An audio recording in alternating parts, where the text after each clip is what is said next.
Thank you for the warm welcome. General Lennox, Secretary Harvey, members of the United States Congress, Academy staff and faculty, distinguished guests, proud family, and most importantly, the class of 2006.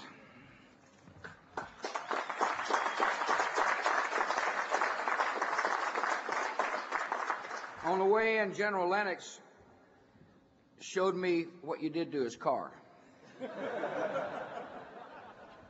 I told him that's a fine-looking vehicle. But you need to stay away from Marine One. I see a lot of gray hogs out there.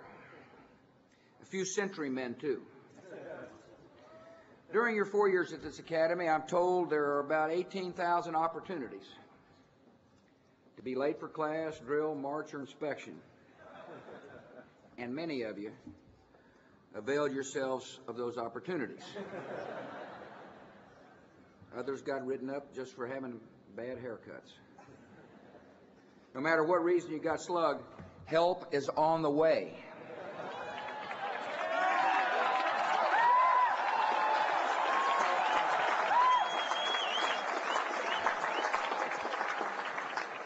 In keeping with long-standing tradition, I hereby absolve all cadets who are on restriction for minor conduct offenses.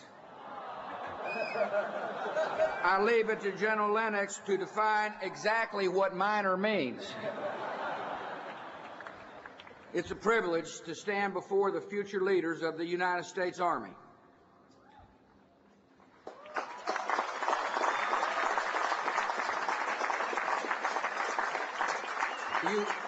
You have worked hard to get to this moment.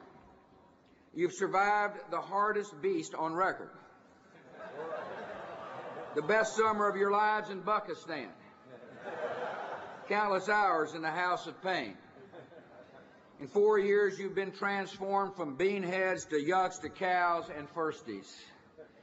And today, you will become proud officers of the greatest army in the history of the world.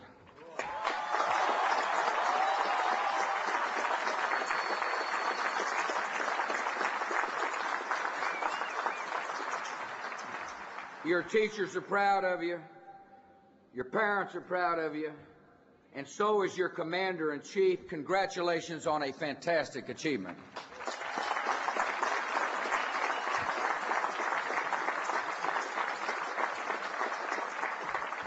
This academy has shaped your minds and bodies for the challenges that lie ahead.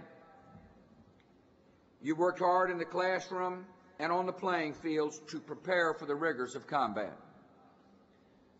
One cadet described the West Point attitude this way: first I'll beat Navy and Air Force, and then I'll beat the enemies of freedom on the battlefield. Field of battle is where your degree and commission will take you.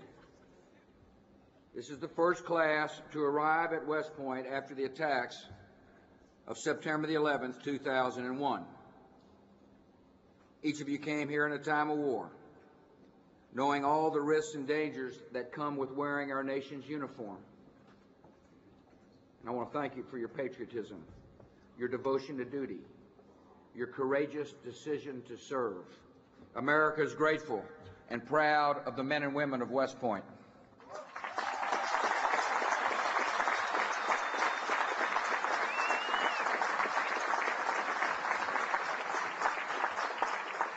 The reality of war has surrounded you since your first moments at this academy.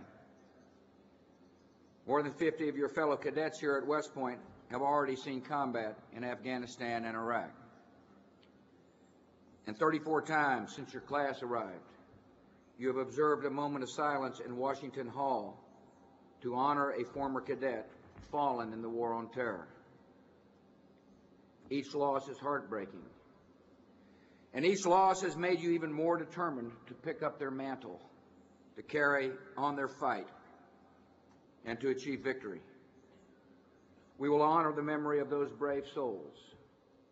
We will finish the task for which they gave their lives. We will complete the mission.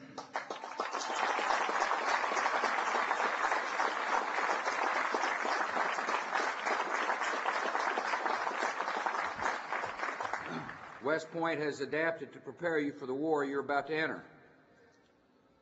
Since the attacks of September the 11th, 2001, this academy has established a new Combating Terrorism Center, a new minor in terrorism studies, with new courses in counterinsurgency operations, intelligence and homeland security, and winning the peace.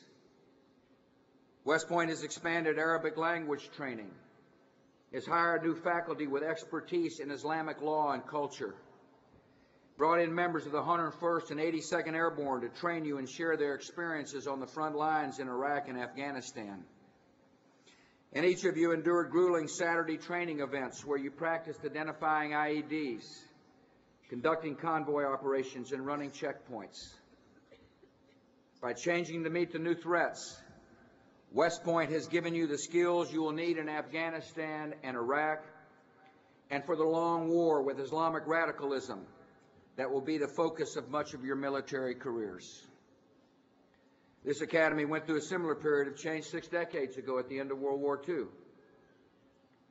Some of West Point's greatest graduates, men like Eisenhower and Bradley, Patton and MacArthur, had just brought our nation victory in Europe and Japan. Yet almost immediately, a new threat appeared on the horizon, the threat of imperial communism. And West Point, like America, had to prepare for a long struggle with a new adversary, one that would require the determination of generations of Americans. In the early years of that struggle, freedom's victory was not obvious or assured. In 1947, communist forces were threatening Greece and Turkey. The reconstruction of Germany was faltering. Mass starvation was setting in across Europe. In 1948, Czechoslovakia fell to communism. France and Italy appeared to be headed for the same fate, and Berlin was blockaded on the orders of Joseph Stalin. In 1949, the Soviet Union exploded a nuclear weapon, giving our new enemy the ability to bring catastrophic destruction to our homeland. And weeks later, communist forces won their revolution in China and claimed the world's most populous nation for communism.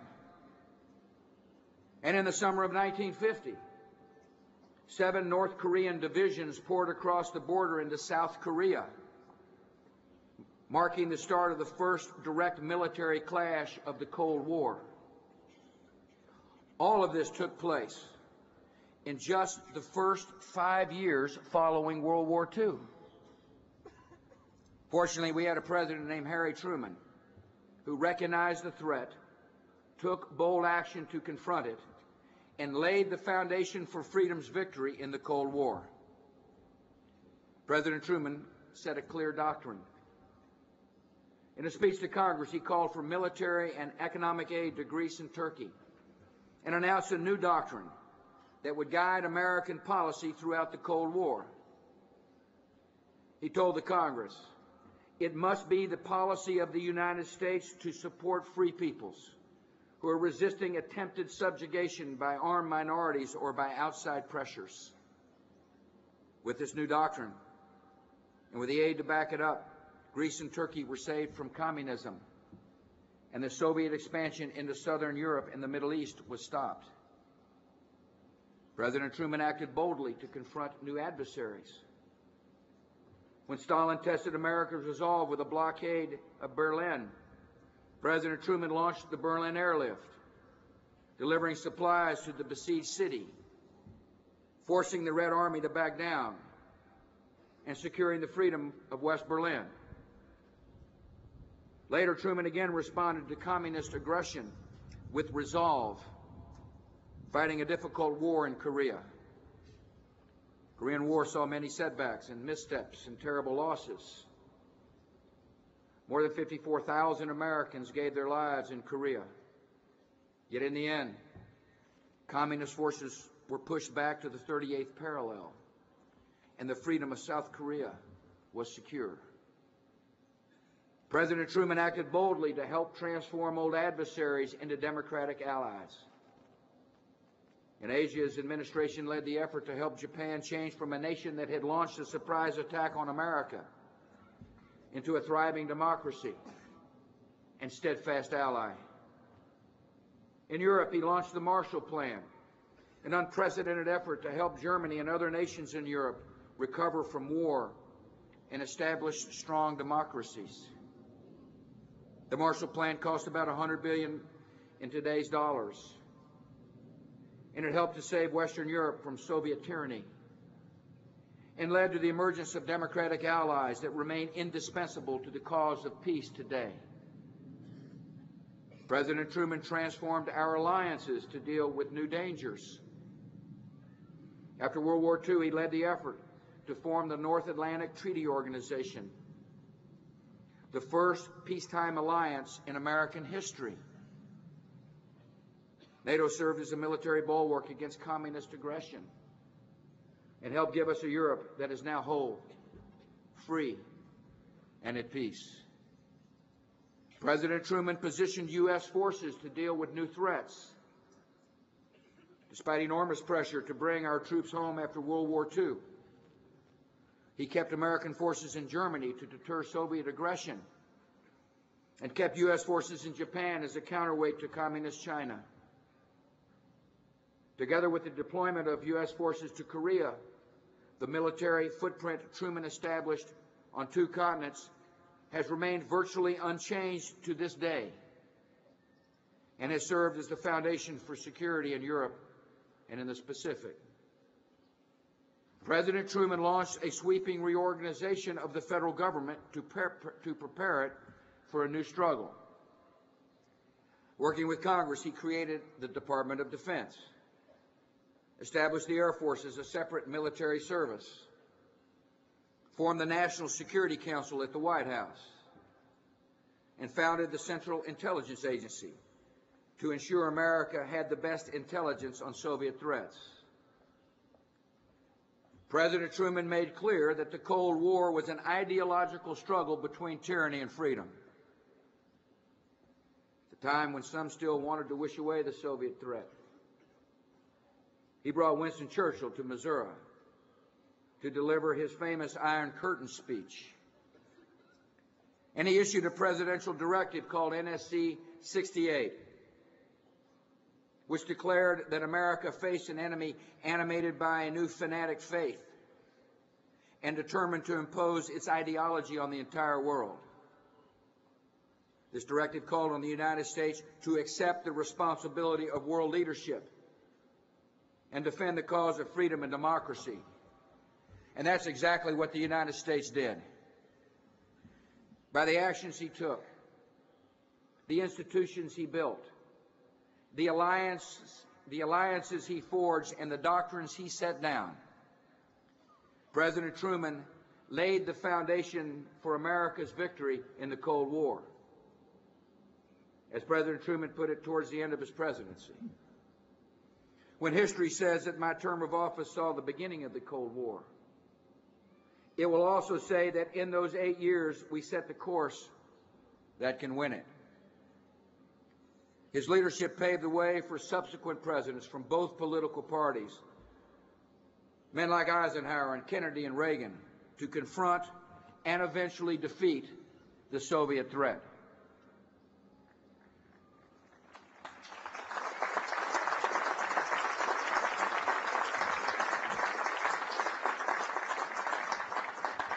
Today, at the start of a new century, we are again engaged in a war unlike any our nation has fought before. And like Americans in Truman's day, we are laying the foundations for victory.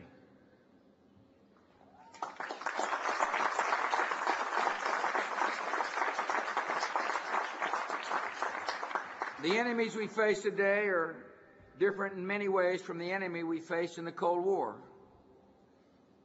In the Cold War, we deterred Soviet aggression through a policy of mutually assured destruction. Unlike the Soviet Union, the terrorist enemies we face today hide in caves and shadows and emerge to attack free nations from within. The terrorists have no borders to protect or capital to defend. They cannot be deterred, but they will be defeated.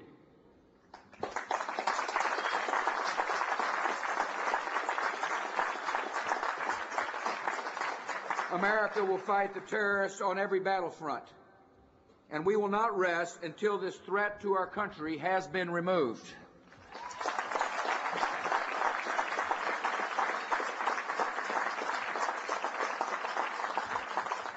While there are real differences between today's war and the Cold War, there are also many important similarities.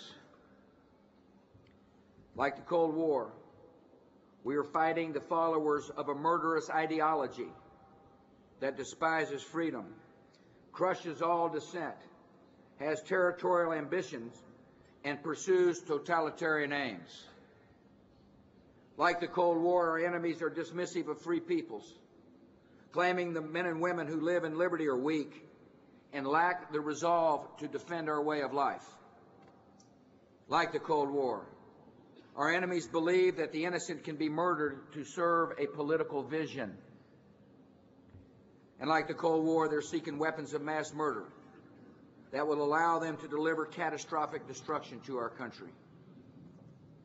If our enemies succeed in acquiring such weapons, they will not hesitate to use them, which means they would pose a threat to America as great as the Soviet Union. Against such an enemy, there is only one effective response.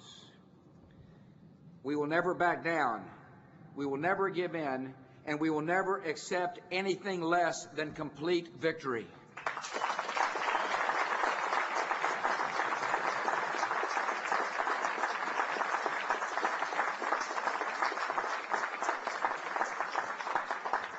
Like previous generations, history has once again called America to great responsibilities. And we're answering history's call with confidence. We're confronting new dangers with new determination and laying the foundations for victory in the war on terror. In this new war, we have set a clear doctrine. After the attacks of September the 11th, I told a joint session of Congress, America makes no distinction between the terrorists and the countries that harbor them. If you harbor a terrorist, you are just as guilty as the terrorists, and you're an enemy of the United States of America.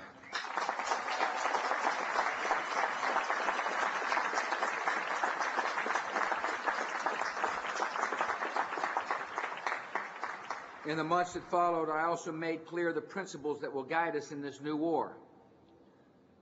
America will not wait to be attacked again. We will confront threats before they fully materialize. We will stay on the offense against the terrorists, fighting them abroad so we do not have to face them here at home.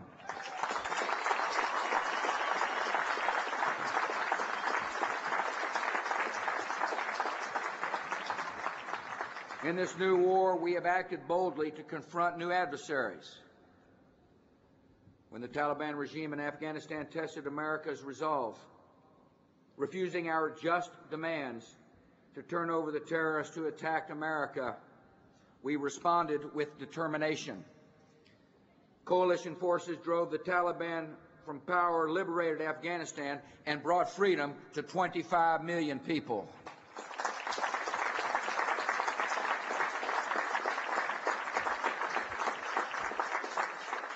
In Iraq, another tyrant chose to test America's resolve.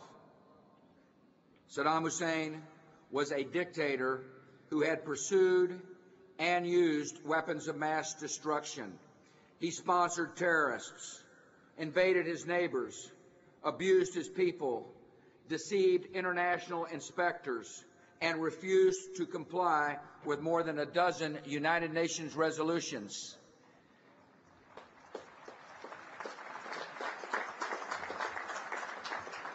When the United Nations Security Council gave him one final chance to disclose and disarm or face serious consequences, he refused to take that final opportunity.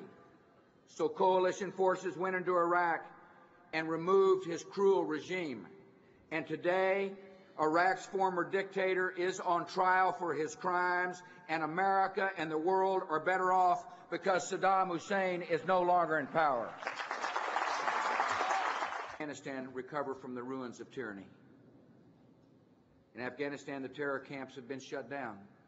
Women are working. Boys and girls are going to school.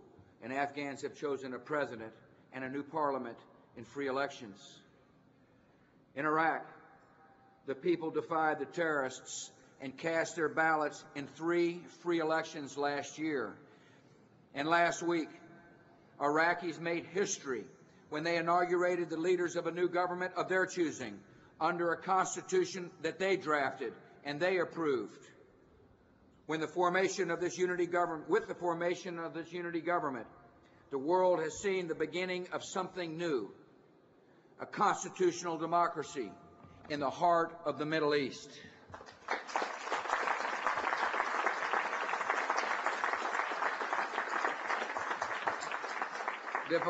Difficult challenges remain in both Afghanistan and Iraq. But America is safer, and the world is more secure because these two countries are now democracies, and they are allies in the cause of freedom and peace.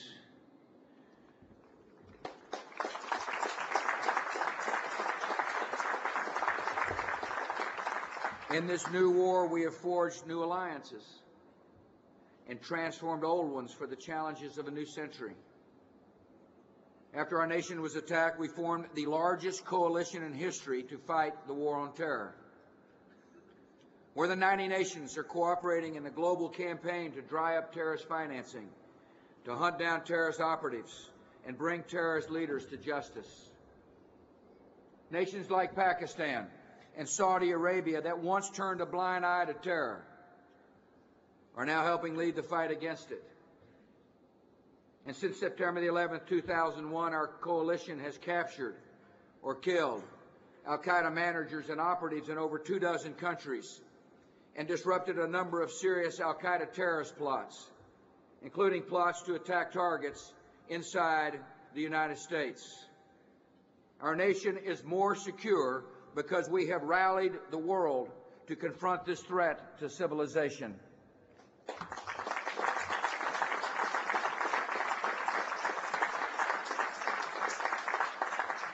The greatest threat we face is the danger of terrorists armed with weapons of mass destruction.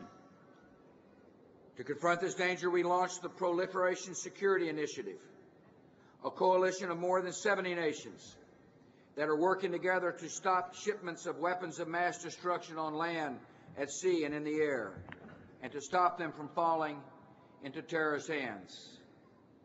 And building on the legacy of Harry Truman, we launched the most dramatic transformation of the NATO alliance since its founding in 1949. Working with allies, we created a new NATO response force that will allow NATO to deploy rapid reaction forces on short notice anywhere in the world. And together we transformed NATO from a defensive alliance focused on protecting Europe from Soviet tank invasion into a dynamic alliance that is now operating across the world in the support of democracy and peace. For 5 decades, NATO forces never deployed outside of Europe. Today, NATO is leading security operations in Afghanistan, training Iraqi security forces in Baghdad, delivering humanitarian relief to earthquake victims in Pakistan, and training peacekeepers in Sudan. An alliance some said had lost its purpose after the Cold War is now meeting the challenges of the 21st century. In this new war, we're positioning our forces to meet new threats. For more than a half a century, American forces essentially had remained in the same places that President Truman deployed them. So 2 years ago, I announced the largest transformation of our global force posture since the start of the Cold War. Over the coming decade, we will move U.S. forces from Cold War garrisons in Europe and Asia and reposition them so they can surge quickly to troubled spots anywhere. We will deploy advanced military capabilities that will increase U.S. combat power across the world, while bringing home between 60,000 and 70,000 troops now stationed overseas. By taking these steps, we will reduce stress on our military families, raise the pressure on our enemies, and ensure that when you put on the uniform of the United States Army, you are ready to meet any threat.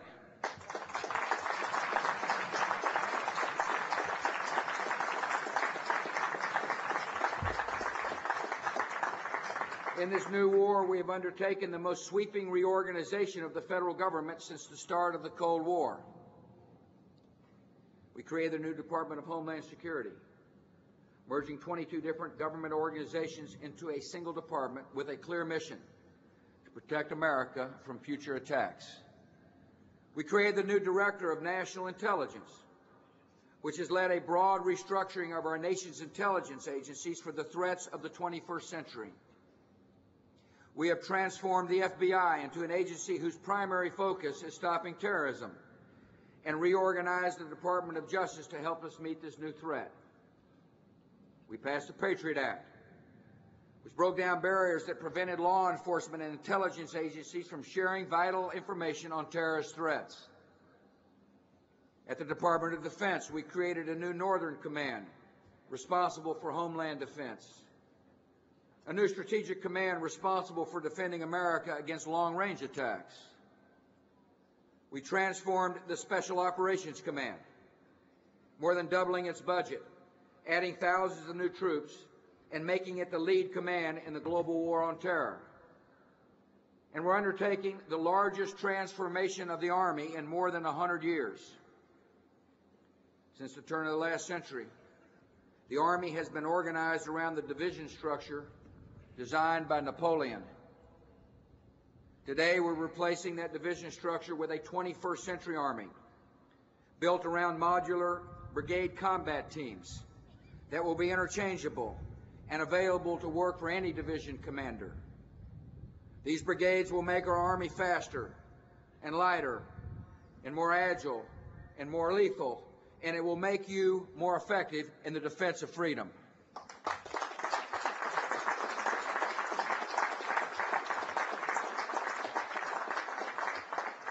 We have made clear that the war on terror is an ideological struggle between tyranny and freedom. When President Truman spoke here for the 150th anniversary of West Point, he told the class of 1952, "We can't have lasting peace unless we work actively and vigorously to bring about conditions of freedom and justice in the world." That same principle continues to guide us in today's war on terror. Our strategy to protect America is based on a clear premise. The security of our nation depends on the advance of liberty in other nations.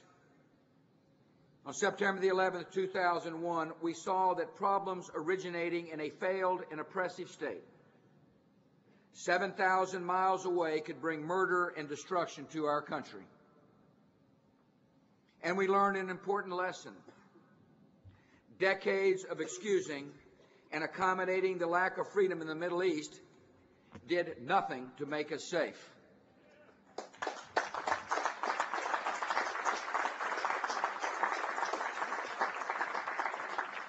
So long as the Middle East remains a place where freedom does not flourish, it will remain a place where terrorists foment resentment and threaten American security. So we are pursuing a forward strategy of freedom in the Middle East. I believe the desire for liberty is universal, and by standing with democratic reformers across a troubled region, we will extend freedom to millions who have not known it and lay the foundation of peace for generations to come.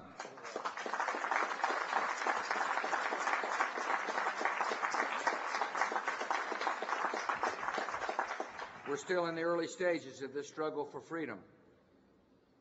And like those first years of the Cold War, we've seen setbacks and challenges and days that have tested America's resolve. Yet we've also seen days of victory and hope. We've seen people in Afghanistan voting for the first democratic parliament in a generation.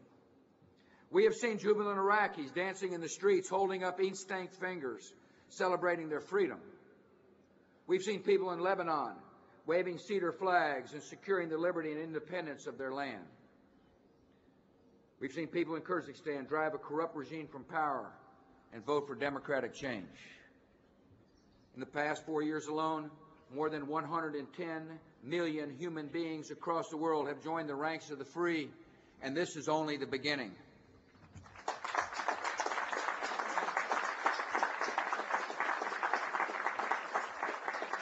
The message has spread from Damascus to Tehran that the future belongs to freedom, and we will not rest until the promise of liberty reaches every people and every nation.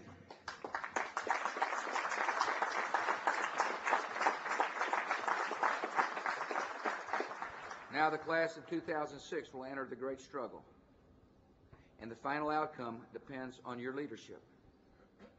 The war began on my watch, but it's going to end on your watch.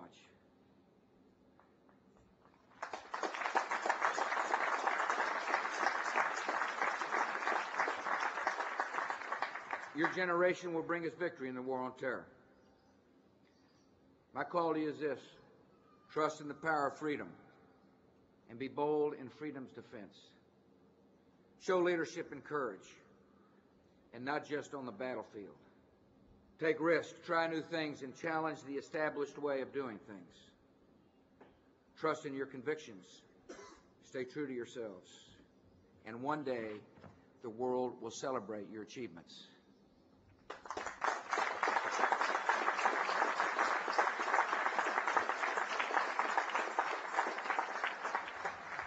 I have confidence in the final outcome of this struggle because I know the character and determination of the men and women gathered before me. We see that character and determination in a cadet named Patrick Dowdell.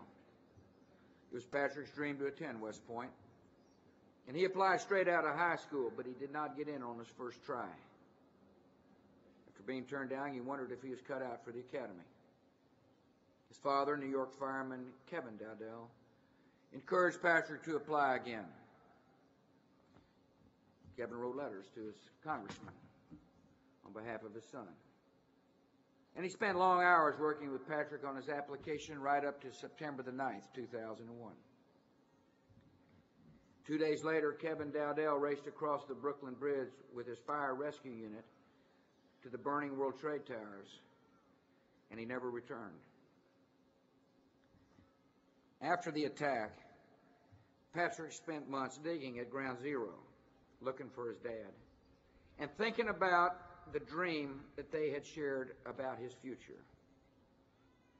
He was determined to fulfill that dream, and in the summer of 2002, Patrick arrived here at West Point as a new cadet, and today he will receive his degree and his commission.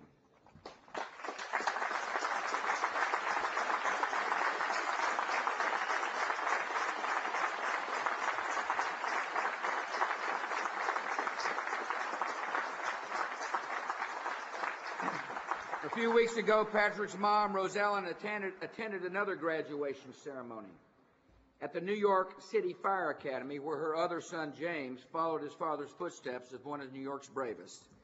And today, Rosellen is with us to see Patrick join the ranks of America's bravest as an officer in the United States Army.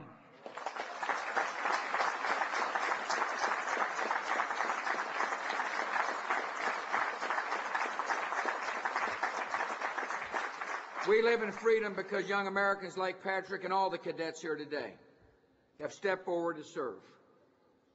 You have chosen a difficult and dangerous vocation, and America is grateful for that choice. Today, you will accept a sacred trust. You will lead America's sons and daughters on the battlefield in a time of war. Our nation is counting on you as we count on no other group of young leaders in our country. The last 4 years have tested you in ways you never imagined, and you leave here well prepared for the challenges you will face. There's a saying at West Point that much of the history you teach here was made by the people you taught here. Now the class of 2006 will leave for the battlefield, and you will make history. Never falter, never quit. Bring honor to the uniform and pride to your country. May God bless you in the class of 2006.